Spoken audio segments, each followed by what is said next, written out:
please subscribe and don't forget to press the bell icon to get notified whenever we upload a new video. Ramzan बीतने के बाद सुरक्षा एजेंसियों ने कश्मीर में आतंकवादियों के खिलाफ अभियान को तेज करते हुए आतंकवादियों की नई सूची जारी की है। 180 आतंकियों की इस लिस्ट में 50 विदेशी आतंकवादियों के नाम हैं। सूची में बताए गए ये आतंकवादी हिजबुल मुजाहिदीन के 107, जैश ए मोहम्मद के 27, लश्कर तैयबा के 47, अल बद्र के 2 और अंसार उल गजावत हिंद के 6 बताए गए हैं। सुरक्षा एजेंसियों की इस लिस्ट में लश्कर के आतंकी बाबर नदीम, जैश के जमील, आशिक और जुबैर, हिज्ब का तौसीफ और अंसार उल गजावत हिंद के जाकिर मूसा का नाम भी है। अमित पांडे हमारे सहयोगी फोन लाइन पर मौजूद है। अमित, रमजान में 16 नए आतंकी शामिल हुए हैं। ये जानकारी सुरक्षा एजेंसियों की चिंता बढ़ाने वाली है। देखिए, इसमें एक चीज है, 16 जो आतंकवादी थे पिछले साल शामिल हुए थे और इस साल 40 नए आतंकवादी रमजान के महीने के दौरान शामिल हुए हैं और ये वही तादाद है जितने कुल मिलाकर रमजान के महीने से पहले इस साल शामिल हुए थे। मतलब कि इस महीने के दौरान आतंकवादियों ने अपने आप, जो सुरक्षा बलों ने अगर ढिलाई बरती तो उन्होंने अपने आप को रीग्रुप करने का इस्तेमाल किया और एक तरीके से सरकार के फैसले को उन्होंने, नरमी को उन्होंने धोखा दिया। और यही वजह की एक बार फिर जो नई सूची की जो तादाद है 180 जा पहुंची है और जिसमें 50 विदेशी आतंकवादी इसमें शामिल हैं। बिल्कुल अमित, आपका इस तमाम जानकारी के लिए बहुत बहुत शुक्रिया। झारखंड के रामगढ़ में रांची पटना हाईवे पर धुएं के गुबार के बीच फायर ब्रिगेड के कर्मचारी 3 गाड़ियों पर पानी की बौछार करने लगे। बताया गया कि इन तीनों गाड़ियों में आग लगने की शुरुआत सबसे आगे चल रहे एक ट्रक से हुई, लेकिन पीछे से टक्कर के बाद एक ट्रैक्टर ट्रॉली और एक टैंकर भी उसकी चपेट में आ गए। ट्रॉली में गेहूं होने की वजह से आग और तेजी से भड़की, जिससे गाड़ियां धू कर जलने लगी। हाईवे पर तेज धुएं की वजह से अंधेरा सा छा गया। ट्रैक्टर ट्रॉली में रखी गेहूं से भरी बोरियां पूरी तरह जल गईं। राहत की बात ये रही कि हादसे का शिकार टैंकर खाली था, जिसकी वजह से इसने ज्यादा आग नहीं पकड़ी। हादसे के बाद हाईवे को कुछ घंटों के लिए बंद कर दिया गया, जिससे वहाँ लोगों की काफी भीड़ भी जमा हो गई। मौके पर पहुंची फायर ब्रिगेड की गाड़ियों को आग बुझाने के लिए काफी मशक्कत करनी पड़ी, लेकिन समय रहते गाड़ियों में मौजूद सभी लोगों को सुरक्षित निकाल लिया गया। लखनऊ के चारबाग इलाके में एक होटल में आग लगने से अफरा तफरी मच गई। मौके पर पहुंची दमकल ने 5 लोगों को बचाकर पास के अस्पताल में भर्ती करवाया और कड़ी मशक्कत के बाद आग पर काबू पाया गया। फिलहाल आग लगने की वजह के बारे में पता नहीं चल पाया है।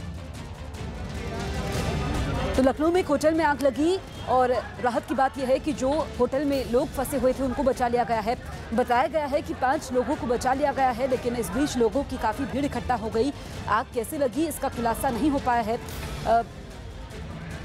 5 लोग हैं जिनको बचा लिया गया है और आग काफी भीषण थी।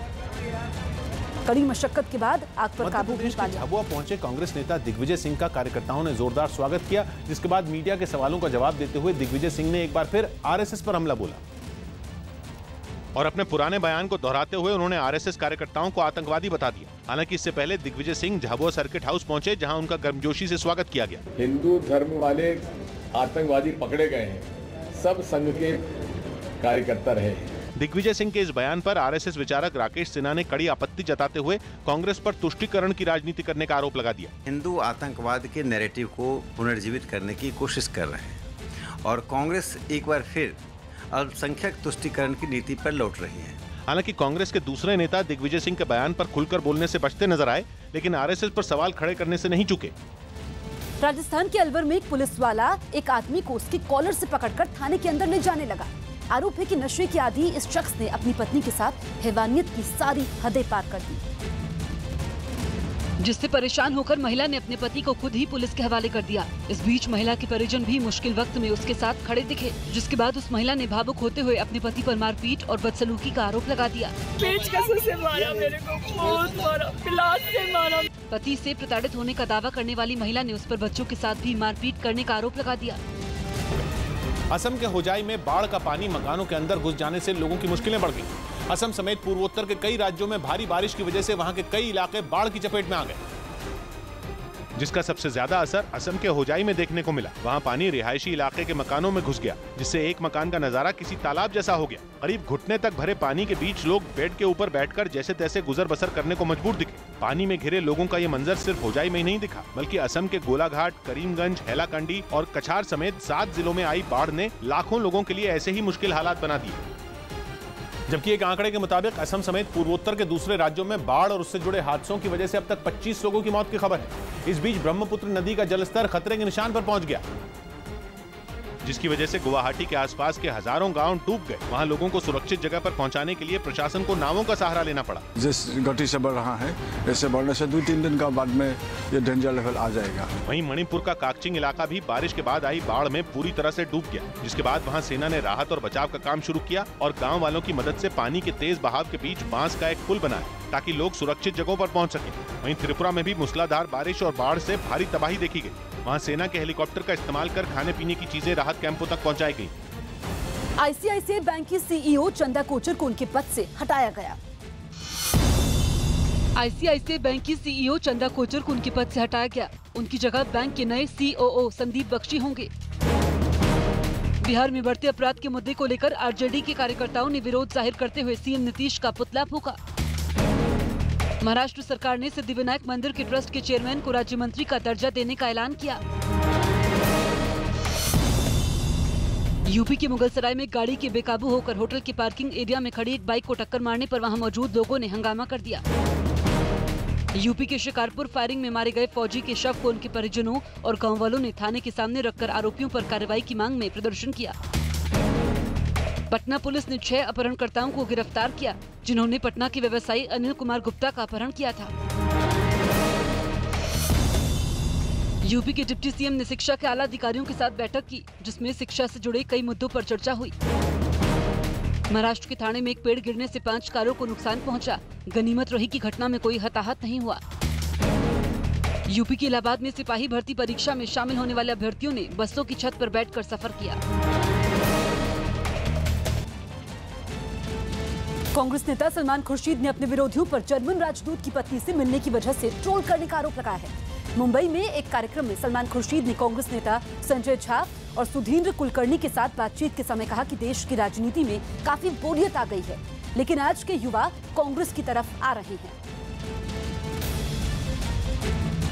They thought we lost the election because the foreign minister was busy courting the German ambassador's wife, and that's what the Congress is all about. Well, I mean, I can only pity them for thinking that.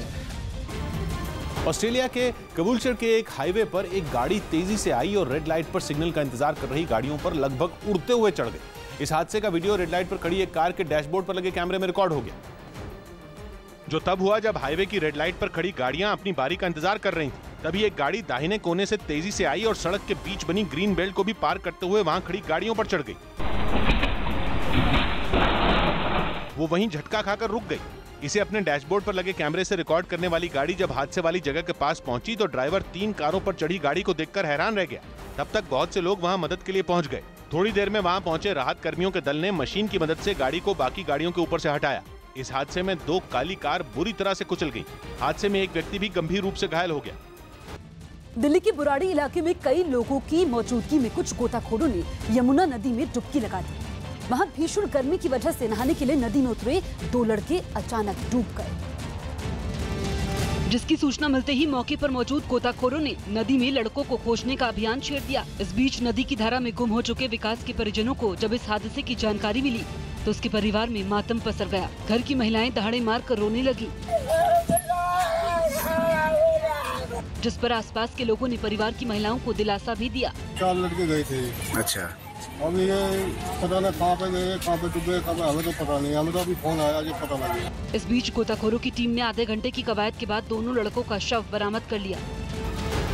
Madhya Pradesh में इसी साल होने वाले विधानसभा चुनाव के लिए BSP ने कांग्रेस के साथ गठबंधन नहीं करने का ऐलान किया। साथ ही बीएसपी ने यह जानकारी भी दी कि वो राज्य की सभी 230 सीटों पर चुनाव लड़ेगी, जिसका मतलब ये हुआ कि मध्य प्रदेश में बीएसपी और कांग्रेस अलग अलग चुनाव लड़ेंगे। बहुजन समाज पार्टी आज की तारीख में पूरी 230 सीटों पर अपनी तैयारी में लगी हुई है, तो 230 सीटें ही लड़ेंगे। इससे पहले कांग्रेस नेता कमलनाथ ने बीएसपी के साथ गठबंधन का इशारा किया था, जिसे बीएसपी ने सिरे से खारिज कर दिया। कोई उनसे कहीं दूर दूर तक कोई बात है नहीं है, वो एक तरफा अपना प्रचार करने में लगे हुए हैं। बीएसपी ने अपने तेवर तल्ख किए तो कांग्रेस के नेताओं ने भी अपने सुर बदल लिए। मैं कभी नहीं कहा कि फलाने दल से हम समझौते की बात चल रही है या बात कर ली हमने। बीएसपी के कांग्रेस से गठबंधन नहीं करने के फैसले पर बीजेपी ने भी चुटकी ली और इसे महागठबंधन में फूट करार दिया।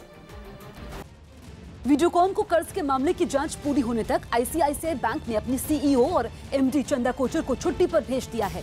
बैंक ने एक बयान जारी कर संदीप बख्शी को सीओओ बनाए जाने की जानकारी दी है। संदीप बख्शी आज से आईसीआईसीआई बैंक के सीओओ का पद संभालेंगे। संदीप बख्शी अब तक आईसीआईसीआई प्रूडेंशियल लाइफ इंश्योरेंस के प्रबंध निदेशक और सीईओ की जिम्मेदारी संभाल रहे थे।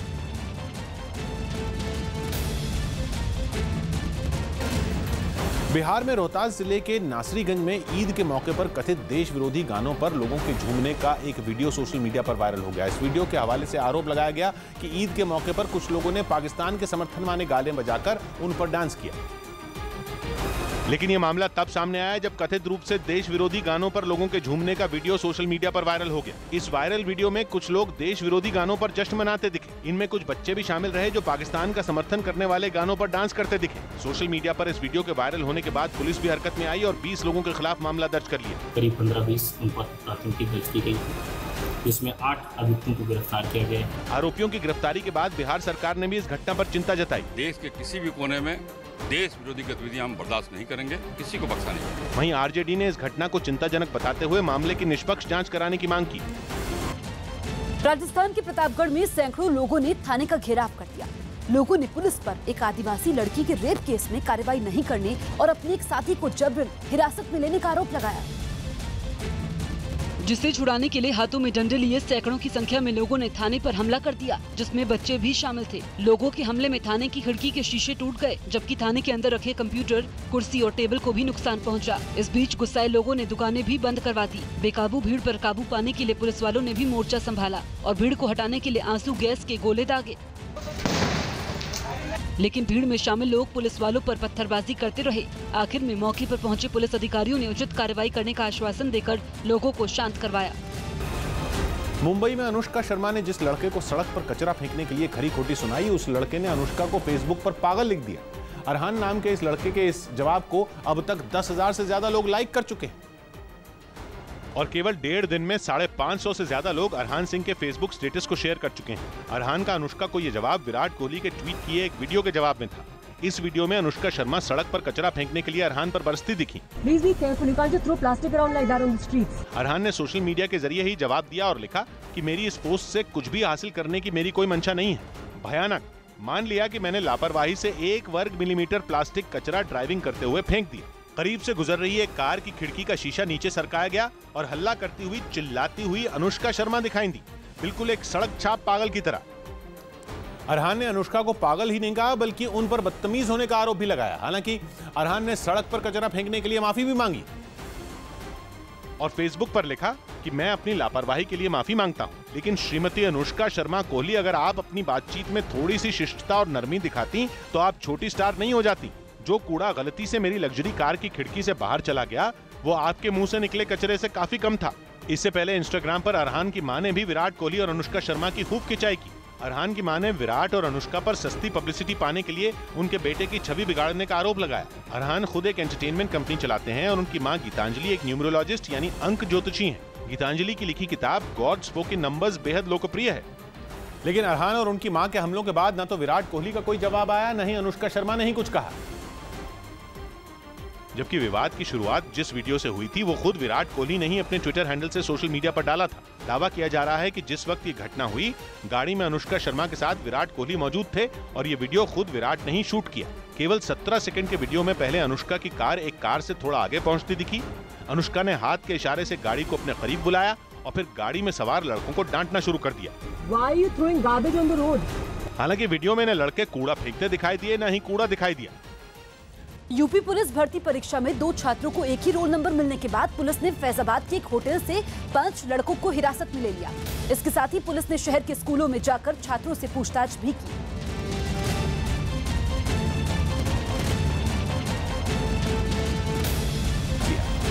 13,000 करोड़ के पीएनबी घोटाले में फरार चल रहे आरोपी नीरव मोदी के बारे में जांच एजेंसियों को चौंकाने वाली जानकारी मिली है, जिसके बाद उस पर एक नई एफआईआर दर्ज किए जाने की तैयारी की जा रही है। जांच एजेंसियों के मुताबिक नीरव मोदी के पास 6 भारतीय पासपोर्ट हैं। इन 6 में 2 पासपोर्ट का वो इस्तेमाल कर रहा है, जबकि बाकी के 4 पासपोर्ट पर उसने कोई यात्रा नहीं की। जिन 2 पासपोर्ट का इस्तेमाल उसने किया उनमें एक पर उसका पूरा नाम नीरव मोदी लिखा है, जबकि दूसरे पासपोर्ट पर उसका नाम सिर्फ नीरव लिखा है। भारत सरकार की तरफ से नीरव मोदी के दोनों पासपोर्ट रद्द किए जा चुके हैं, जिसकी जानकारी विदेश मंत्रालय ने इंटरपोल को भी दी थी। लेकिन पासपोर्ट को लेकर दुनिया के कई देशों में अलग अलग नियम होने की वजह से नीरव मोदी एक देश से दूसरे देश की यात्रा करने में कामयाब रहा। जांच एजेंसियों का दावा है कि पासपोर्ट फर्जीवाड़े के आरोप में नीरव मोदी पर एक और एफआईआर दर्ज की जा सकती है। यूपी पुलिस भर्ती परीक्षा में गड़बड़ी के आरोप में एसटीएफ ने गोरखपुर से 11 लोगों को गिरफ्तार किया है। गिरफ्तार किए गए लोगों पर पुलिस भर्ती परीक्षा का पेपर लीक करवाने का आरोप है।